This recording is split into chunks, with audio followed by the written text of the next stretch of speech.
Okay, here we go. Let's get our cups up. Toast to the Morning Word crowd. God bless you. God bless America. Thank you to all of our school teachers, first responders, and military personnel for the job that you do to your community and for your country. God bless you. Thank you for it. In John chapter 13, Jesus is sitting at the Last Supper, and he is having a conversation, really the last conversation with his disciples, and he is giving them the last minute kind of instructions, so to speak. And what he does, and you're very familiar with it, at the end of the meal, he does what should have been done at the beginning of the meal, and that is he girds himself with a towel and begins to wash feet. So let's just read this text right here for a second. John chapter 13, verse 1.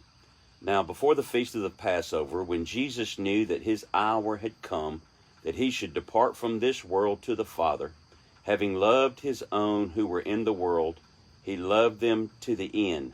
Okay? Then it said, and supper being ended, the devil having already put it into the heart of Judas Iscariot, Simon's son, to betray him, Jesus, knowing that the Father had given all things into his hands, and that he had come from God and was going to God, rose from supper, laid aside his garments, took a towel, and girded himself. After that, he poured water into a basin and began to wash the disciples' feet and to wipe them with the towel with which he was girded. Now, Peter is going to have a conversation with him here, like, you're not going to wash my feet. Jesus said, if I don't wash your feet, you have no part with me. So Jesus goes on and he says, in verse 12, Jesus, so when he had washed their feet, taken his garments, and sat down again, he said to them, do you know what I have done to you? You call me teacher and Lord, and you say, well, for so I am. If I then, your Lord and teacher, have washed your feet, you also ought to wash one another's feet. For I have given you an example that you should do as I have done to you. Most assuredly I say to you, a servant is not greater than his master. Now let's go down to verse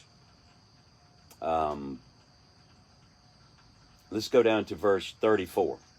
A new commandment I give to you, that you love one another as I have loved you, that you also love one another. By this, all will know that you are my disciples, if you have love for one another.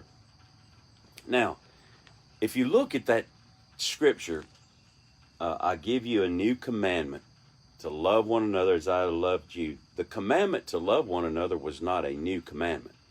In Leviticus, Jesus had already told them to love your neighbor as yourself. It's new now because Jesus has added a dimension to it. He says this, love one another as I have loved you. In other words, this is going to be a sacrificial type of love. And he demonstrated it by taking a towel, girding himself, and washing the disciples' feet. Now that particular task was reserved for or appointed to the lowliest slave. By lowliest, I don't mean the sorriest person. I mean the one that was lowest on the totem pole, the rookie. And that is what the slave was supposed to do. The housekeeper, the servant of the house, was supposed to take the guest and wash their feet and prepare them for the meals. It was a gesture of hospitality. And it was reserved and appointed to the servants. And so what Jesus did, and it said that, I want you to pay close attention to it over here. It says Jesus, in verse 3, knowing that the Father had given all things into his hands, meaning that he had all authority, and that he had come from God, he knew where he had come from, and was going to God, he knew where he was going, rose from supper and laid aside his garments and took a towel and girded himself. You see what Jesus did in that instance, and the reason those particular scriptures are given to us there is he was serving them from a position of authority and security. He was serving them from a position of authority and security, meaning that he didn't have to act like the king in this particular situation to know that he was the king. He didn't have to demand someone serve him. He knew who he was. He had security in who he was. He knew where he had come from, and he knew where he was going. And that enabled him to demonstrate love in a way that was out of character for the particular person that he was.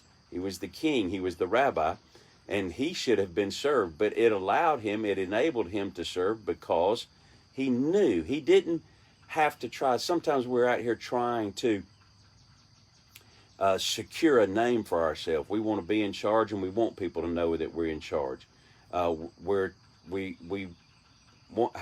want to have authority, so we begin to exert authority. We want people to respect us, so we demand respect. Jesus did just the opposite. Jesus knew that his Father loved him. Jesus knew that his Father respected him. Jesus knew that his Father was in charge. Jesus knew where he'd come from and where he was going. And from that position of security, he was able then to lay what we would call his ego down and take up a towel. Now, it was the towel that was the symbol. The towel was the symbol of a servant. And here's what Jesus said. Guys, listen. You are my sons, and I am my Father's son. We are a kingdom of priests. You are sons of the King. But let me tell you how the sons of the King conduct themselves in the earth. They know who they are. They know where they've come from, and they know where they're going. And they manifest themselves not as self-righteous kings demanded to be worshiped, but they take up a towel. They take up a towel and they go and serve other people. And Jesus said that when this world sees us lay aside our crown, okay, and pick up a towel and serve one another, that they see that we have love for one another, and they know that that love is a supernatural love, because it's hard to serve people. It's hard to serve people. Jesus right here is doing at the end of the meal what should have been done at the beginning of the meal. In other words, not one disciple lifted his hand or his voice to say, hey man, somebody needs to clean some feet and wash some hands around here before we eat. I mean, who's going to do that? Not one of them said a word. They were too prideful. They were too arrogant. They were too full of themselves to lower themselves to serve one another. And Jesus said, you don't understand what I'm doing now, but I'm going to leave you an example. And he left them, the example that he left them was a towel. Now, guys, listen. The way that we lift up Jesus in the world is with a towel. That's how we lift up Jesus. That's the way we let our light shine. We go serve people. We go serve people. Now, not just serving people for the sake of serving people, and by that I mean going out and serving them so that people can see us serving them, okay? There's a lot of that going on today, you know. We're going to go serve over here so people can see us serve. No. Let me tell you the kind of service that he's talking about. The kind that's inconvenient. Not necessarily the kind that you schedule. The kind that's inconvenient. It's when someone's having to go to the hospital and you go over to their house to keep their kids while they go to the hospital. Or, you know, it's going over to someone's house and cooking a meal and cleaning their house while they are at a doctor's appointment. And I'm not saying that it's always like that, but what I'm saying is to love like Jesus loved is sacrificial. It's going to cost you something. You know, I've never married anybody on a convenient Saturday. People always ask me, Pastor Andy, what are you doing on Saturday, April, whatever, you know? And I go, I don't know, but I can guarantee I'll be doing something.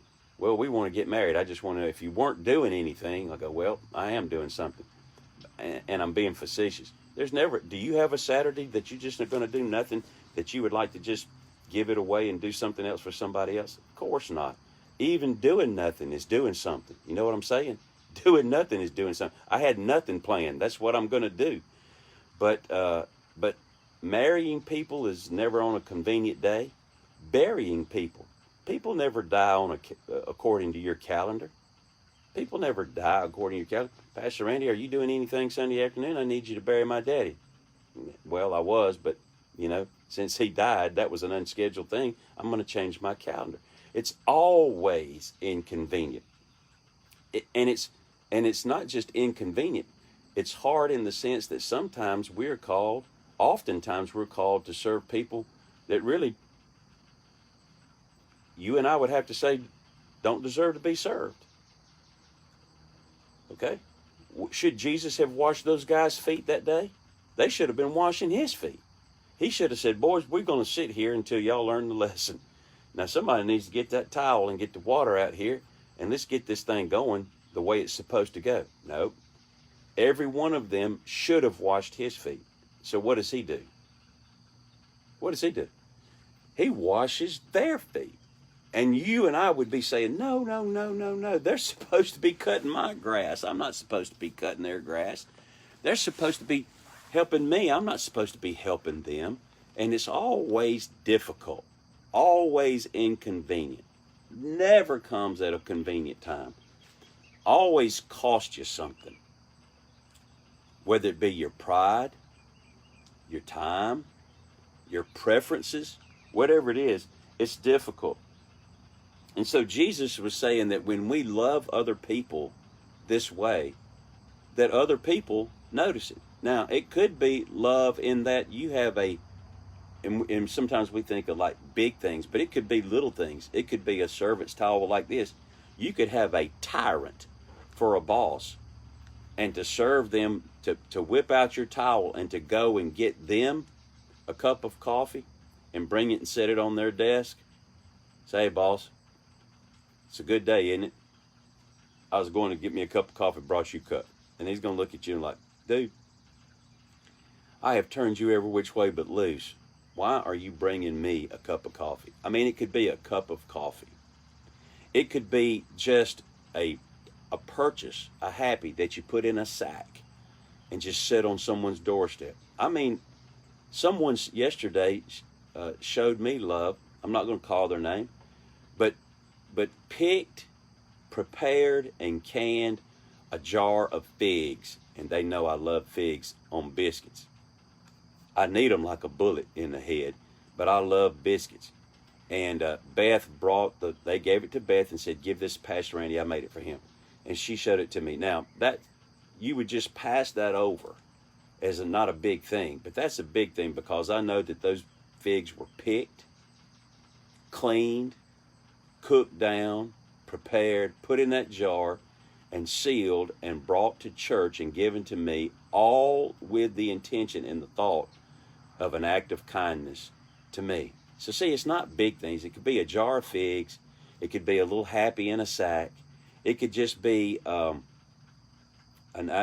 sort of a card, an email, washing someone's dish. Hey, giving up a parking place in front of the store and it's raining cats and dogs to someone else. I mean, it is innumerable the ways that we could demonstrate love. Go to the back of the line. How about, when it's time to eat, go to the back of the line. Clean up the dishes. Vacuum the house.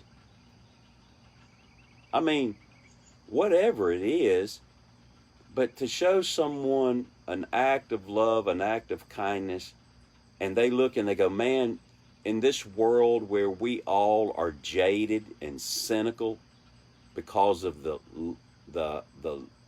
hard-heartedness in the world, the indifference and the apathy that's going on in the world, when someone shakes your hand, opens the door for you, gives up the parking spot, goes and gets your clothes at the cleaners, brings you a cup of coffee, vacuums the floor for you, picks up your mail all week while you're on vacation, takes care of your dog while you're on vacation. I mean, there's just innumerable things that we can do that show love. Now listen, women naturally, as a gender group, are more prone to do those things than men. I understand it. My wife's always saying, you need to send them a thank you card. You need to send them a text, you know. So women naturally are a little bit more inclined and gifted to do this. But men, that doesn't let us off the hook, okay? That doesn't let us off the hook. Just take off that old crusty bad aura you have about yourself and go show somebody some love and compassion. Hey, I'll give you an example. Bruce Plummer lives on an Indian reservation in Montana, and his own tribe, God knows, has all the trouble they can handle. And he is ministering to them in love by providing camps for kids, doesn't charge them anything, makes sure that they all have pillows and blankets and all that when they come, that they're all fed. I mean, he just ministers to them in love, which is another way you can do things. Hey, sponsor a kid to summer camp. That's an act of love. All right, but I digress. So when COVID was breaking out last year and things were going bad, and his reservation was shut down, you know what Bruce did? He got connected with a Navajo Indian that he had met in New Mexico, who said, my people are suffering. Well, Bruce didn't need, that wasn't a news flash to him.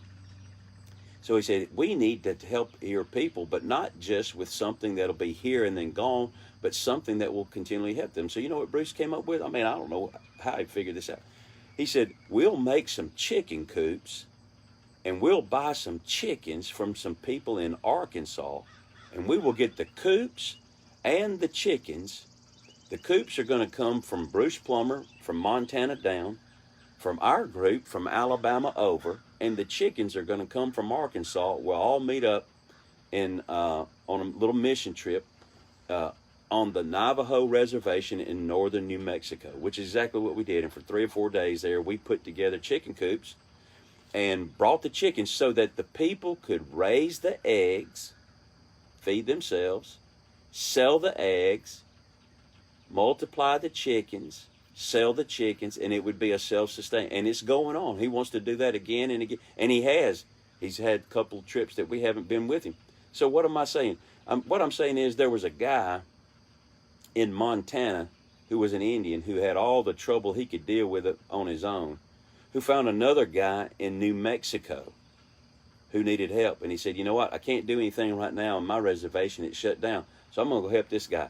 And he took a trailer and by himself drove from Montana to New Mexico. By himself. And you go, why would people do that? That's because Jesus left us an example to take up a towel and go help our brothers, go help our sisters, go show them love, go minister to them in the name of Jesus. Was it inconvenient? You bet. You know, on the way back before he had heart trouble and had to have a stent. Was in the hospital in New Mexico for 3 or 4 days when it was all said and done. Got better, drove himself back to Montana, and he hadn't slacked up yet. I mean, he said, Randy, as long as I'm breathing, God's got a mission for me. And that mission is a towel. And he left me a towel and you a towel. And he left us all a towel. And he says, go find you a place that you can help people. Go find you a place where you can show somebody love. So what we need to do is remember that he left us an example. That's what he said. You don't understand this now, but I'm doing for you an example. And if I have washed your feet, and I'm the master, and you're the servant, then you should wash other people's feet. Okay? And I'm doing this as an example. So I think that we all need to find our towel. We need to find our towel and look around and pay attention and see where God would have us go and minister. That is simply just show the love of God to somebody. And there is innumerable ways and places to be able to do that. But we're here to do that. That's what you're here for. You say, Pastor Randy, I don't know what I'm supposed to be doing. I want to do something for the Lord. I got something for you. Find you a towel. Find you a towel. and serve somebody. I promise you, if you get you a towel and you tell the Lord, Lord, I'm willing to wash the feet, and that's just a euphemism used to say, I'll go serve anybody that you show me. I promise you, God will show you a place where your towel will be needed. Hope you guys have a great day. Hey, stay dry. This rainy weather may give you a chance to use your towel. I'll see y'all tomorrow, good Lord willing, and the saints don't rise.